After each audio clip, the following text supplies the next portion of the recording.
Oi, pessoal, bom dia, tudo bem? Espero que se encontrem bem.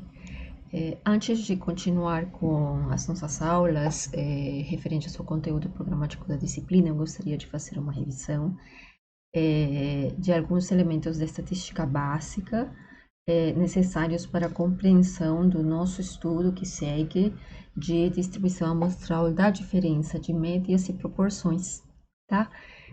Então, nós vamos relembrar, né, o que acontece, por exemplo, em um processo em que temos duas variáveis com determinadas distribuições, né, e precisamos estudar ou a soma, o resultado da soma do estudo desse processo ou da diferença, tá?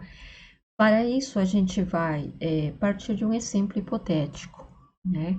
Suponha que você tem essas duas variáveis aqui, ó, x e y, com uma determinada média e uma determinada variância, né? Ambos, para simplificar a descrição, a explicação, colocados aqui com uma distribuição que tende a uma normal, mas não precisava. A gente já sabe que o teorema do limite central nos ajuda a flexibilizar o tipo de distribuição que poderíamos estar observando nas nossas populações, né? Então, eu criei aqui essa variável x com uma média 10, como você pode ver aqui no meu código no R, um desvio padrão igual a 2, ou seja, uma variância 4, por isso que aqui eu estou elevando ao quadrado, e a variável y com uma média igual a 15, por isso que você vê ela mais deslocada, né? E um desvio padrão igual a 1,5, ou seja, uma variabilidade um pouquinho menor que o x, né? Por isso que aqui tenho 1,5 ao quadrado. Lembra que eu uso o ponto porque é a notação do R e eu abracei esse ponto aí para os slides também, tá? Mas ele representa o separador de casas decimais, tá bom? E aqui você vê, né, ó, a diferença da média, né, para o intervalo, né, de cada marcação aqui no eixo horizontal é igual a 5, né? E aqui você vê que a distribuição tende a chegar a zero muito após do 5, né? Enquanto que aqui, né, você vê que ele já tende a zero bem antes do 10, ou seja, muito mais pertinho do 15. Então, independente da forma dessa distribuição, essa aqui, ó, ela é de fato um pouco mais fechadinha, né? Por mais que não pareça, né? E isso se reflete no valor do desvio padrão ou da sua variância, tá? Você, para facilitar a compreensão e não deixar só tudo de forma algébrica, pode assumir que talvez o x represente, por exemplo, o investimento em horas de internet para cumprir determinadas atividades, seja da faculdade ou do trabalho. Horas de internet por indivíduos. Aqui podemos, de repente, colocar os filhos e aqui os pais das famílias que foram entrevistadas, por exemplo. Né? Não precisa ser isso, mas só para colocar algum sentido às variáveis, tá? Então, aqui eu tenho, vamos colocar dos menores e dos maiores, tá?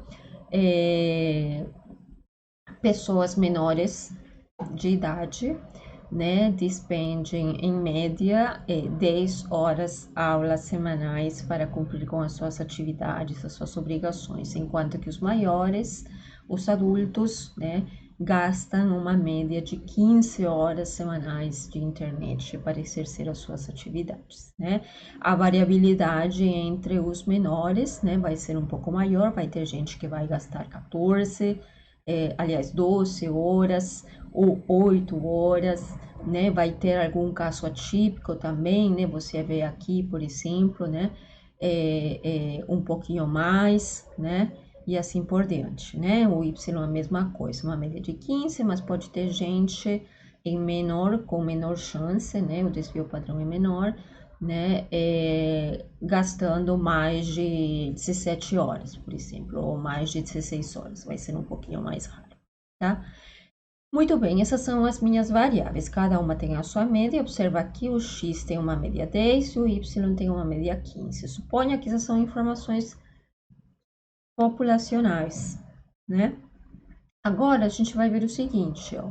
Nesse slide em vermelho, você vê um monte de pontinhos de uma determinada amostra de X, né?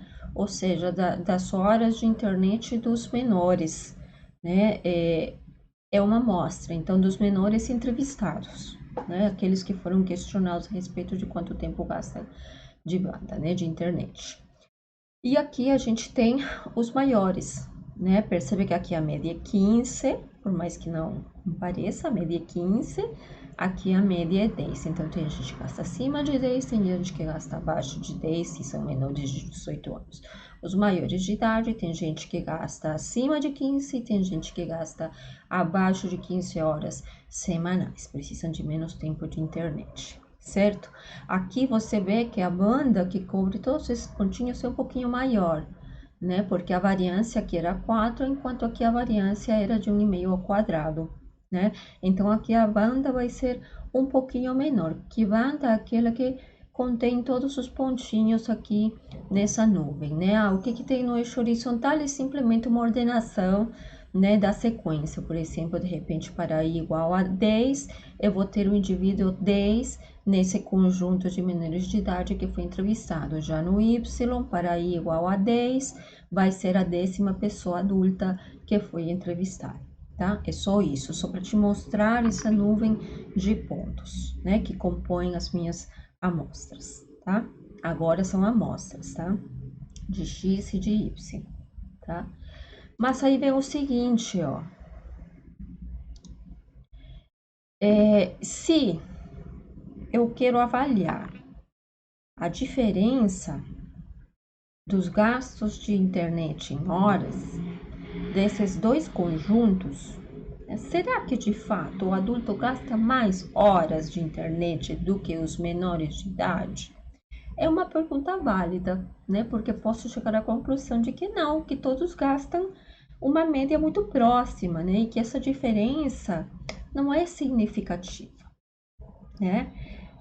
Então, para isso, eu vou querer olhar a partir de uma amostra, né, que eu tenha a diferença entre os dois, né? Então, estatisticamente, isso vai ser representado pelo x menos y, né? Qual x que eu pego, qual y que eu pego, tanto faz, porque vai ser aleatório, né? Lembra que a gente está trabalhando com aleatoriedade. Eu não tenho todas essas possibilidades, a gente jamais vai ter acesso à população, a não ser que seja o censo, e o censo também tem as suas restrições, né? Não é perfeitinho, é o melhor que a gente tem. Voltando a isto, né? Então, se eu pegar aleatoriamente um x e um y e calcular a diferença, eu vou compor uma outra variável aleatória agora, porque agora eu estou partindo de amostras, não mais da população, né?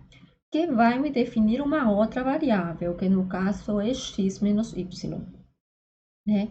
E qualitativamente ele vai representar a diferença do consumo de horas de internet entre adultos e menores de idade, né? Então, se a gente olha, eu fiz isso aleatoriamente no R, né? Peguei uma amostra daquilo aleatoriamente, né? E você observa que a média dessa diferença vai ser igual a menos 5, né? Talvez aqui no gráfico não dê para ver, mas a linha tracejada me mostra, né, que a diferença, né, esta variável aleatória vai ter uma diferença igual a menos 5, né? Que coincidentemente, né, vai ser igual à diferença das médias de x e de y. No caso, a média de x era 10, a média de y era 15.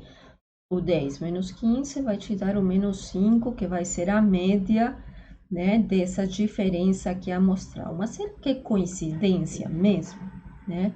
A gente vai ter que pesquisar a respeito e validar o que a gente acha por enquanto, né? Se por outro lado eu vejo a soma de x e y a partir dessas amostras, o que isso vai me representar? Se a gente continua com esse exemplo, por exemplo, ele poderia me estar interpretando, né, o consumo total de internet em horas, né, de um adulto e de um menor de idade, né? por exemplo, dentro de uma família, né? As crianças e as pessoas, né, maiores ali estudando na faculdade ou fazendo os seus trabalhos por home office, né? Então, essa soma, né, de um menor de idade com um adulto vai ser representado aqui aleatoriamente a partir desta amostra que eu gerei como sendo igual a x mais y.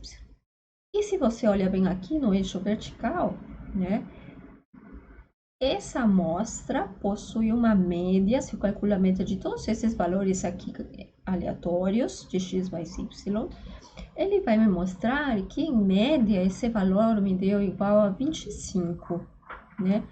Que, de novo, né, corresponde à soma das médias de x e de y, né? O 10 mais o 15. Agora, será que é isso, de fato, coincidência? Né?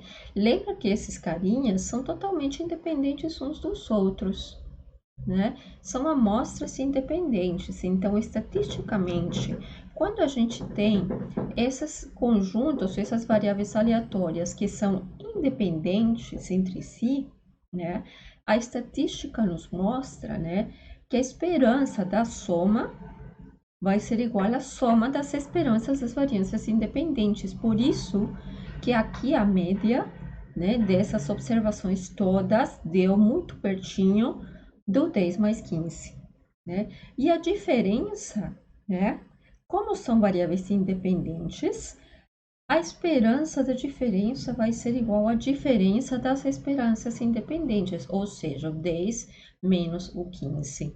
Né? Então, o que a gente observa aqui em uma amostra aleatória não é coincidência. Claro que se eu te mostro os valores calculados no R, não vai bater certinho, né? Porque é uma amostra. Mas assim como naquela simulação que a gente fez nas nossas aulas presenciais, né? A gente pode demonstrar gerando um monte de amostras do x mais y e do x menos y, né? E em média, né, efetivamente a diferença terá uma esperança igual à diferença das médias, é o 10 menos 15, e a soma, né, terá uma média igual à soma das médias, das esperanças, né, que é o 10 mais o 15, né? E isso a gente observa aqui, né? O que é isso aqui? A distribuição, né, uma estimativa da distribuição empírica da diferença. O que eu fiz? Eu gerei várias amostras de x, várias amostras de y, calculei as diferenças várias vezes, né? Então, cada pontinho que entrou aqui nesse conjunto, na verdade, é uma diferença das médias calculadas em cada um desses conjuntos gerados aleatoriamente. É como se eu tivesse feito, eu acho que o 100 amostras das diferenças. E sobre cada amostra, eu calculei a média. Essa média, né, observada nessas amostras, em alguns casos me deu um valor longe do menos 5, e em outros um valor realmente menor a menos 5, e em outros um valor maior a menos 5, próximo inclusive do zero ou positivo, inclusive, né? Mas, em média, essa esperança deu e bateu na mosca, igual a menos 5, né? E a soma, em um processo semelhante, eu gerei várias observações, várias amostras de um tamanho n do x mais y, e para cada x mais y, para essas amostras, eu calculei o seu valor médio observado naquela amostra. Juntei todos esses valores médios calculados e criei aqui uma estimativa dessa distribuição empírica das médias da soma, né, do total de gastos de internet de um par de menor e maior de idade, né? E eu observo que, dependendo da amostra, né, eu vou ter um valor que se afasta do 25, mas, em média, essa média observada foi igual a 25. E a gente já sabe, pelo teorema do limite central, né, que à medida que o meu tamanho da amostra aumenta, né, o N bem grandão, essa dispersão observada vai diminuir, né? Vai diminuir. Então, essa abertura se deu pelo tamanho de amostra que eu utilizei, que não foi, assim, absolutamente grande. Eu acho que foi um N igual a 100, tá? Então, com isso, né, a gente chega à conclusão que se eu tenho uma variável na minha população com uma determinada média e variância para x e uma determinada média e variância para o y, a questão da normalidade aqui é só para simplificar, mas a gente sabe pelo teorema do limite central que podia ser qualquer um outro, né? A diferença, então, né, dessas duas variáveis aleatórias tenderá a uma distribuição normal, né, com média igual a diferença e uma variância igual à soma das variâncias, tá? Se a gente volta no slide anterior, a gente vê que essa banda aqui, ó, né, é muito próxima da banda que a gente olha para o x, né, porque parece ser maior que a dispersão observada em y, né? Mas se a gente calcula estritamente, a gente vai ver que essa variabilidade observada aqui é maior que as duas, né? Por quê? Porque a variabilidade não vai diminuir com a diferença ou com a soma, né? É como se você vê um desordem, né? Um desordem num grupo que se soma ao desordem de outro grupo, você só vai aumentar o desordem, né? Agora, troca esse desordem por variabilidade, né? O fato de você agregar não vai reduzir a variabilidade que você observa. Pior ainda, você vai aumentar ela, né? E isso é indiferente de você somar ou subtrair, porque na hora de subtrair você vai acabar gerando também valores acima ou abaixo, né? Então a variabilidade não vai diminuir pelo fato de você subtrair. Por isso que a gente chega então aqui, né, nesse slide, a conclusão de que a diferença vai ter uma esperança dada pela diferença das médias, né? Porém, a variância vai ser igual à soma da variância das variáveis independentes. E isso aqui, de novo, porque x e y são variáveis independentes, não é uma covariação, tá? E a mesma coisa, né, ou algo similar acontece com o x mais y, né? No caso, esta será uma variável aleatória com média igual à soma das médias independentes, né? E a variabilidade será exatamente a mesma, ou não por ser subtração em um caso e soma no outro, que a variabilidade é diferente. Já a gente pode conferir isso, né? Aqui, ó, você não vê que haja uma mudança. Aqui sim, você vê que aqui, ó, a dispersão, né, te gera uma banda um pouquinho mais fininha do que a que você observa no X. Mas aqui na subtração e na soma, você não vê diferença, né? Por quê? Porque a variabilidade é a mesma para ambas, tá? Então, se a gente volta para o nosso exercício numérico, né? Suponha que isso aqui é um conjunto, eu tirei a questão do amostral porque estamos trabalhando direto com as variáveis, né? Se eu tenho essas duas variáveis aqui aleatórias, com uma determinada média e uma determinada variância, né? No nosso caso, o x tinha uma média 10, uma variância 4, y uma média 15 e uma variância no meio ao quadrado, né? Então, a partir disso, a gente teria que a soma, o gasto de internet em horas de um menor e um maior de idade, vai ser igual a uma variável que tende a ter também uma distribuição normal com média 25, que é a soma das médias, e uma variância que é igual à soma das variâncias, o 4 mais 1,5 ao quadrado. E a diferença vai ser igual à diferença das médias, 10 menos 15 menos 5, e uma variância igual à soma das variâncias. Tá? E para que a gente precisa isso? Para a gente trabalhar justamente no próximo vídeo com as médias e as diferenças de médias e as diferenças de proporções, tá bom? Bom, a gente termina aqui o vídeo, então, desde já muito obrigada e até a próxima.